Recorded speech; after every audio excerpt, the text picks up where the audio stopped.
আলোচনায় বসে রুস্তম জিজ্ঞাসা করেছিল দুইটা প্রশ্ন। হযরত রিবঈ ইবনে আমির আল্লাহর নবীর সাহাবীকে দুইটা প্রশ্ন করেছিল।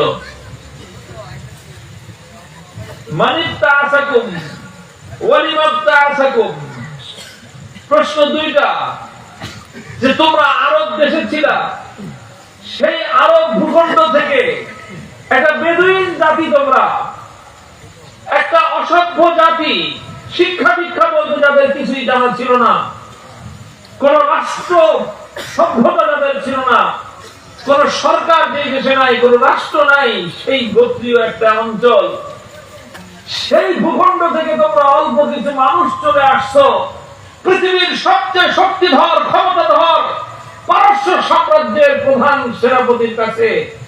তার সঙ্গে তোমরা যুদ্ধ করবা, লড়াই করবা। তোমাদেরকে পাঠাইলো নাকি?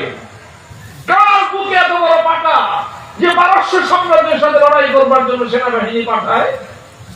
ওয়ালিমাত্তাআসাকুম, আচ্ছা বুঝলাম, পাঠাইছে, উদ্দেশ্যটা কি? তা এত বড় সাম্রাজ্যের সাথে টক্কর দেওয়ার জন্য রোমানরা পর্যন্ত সাহস পায় না, তোমরা কোত্থেকে আসলা? কি জন্য তোমাদেরকে পাঠাইছে?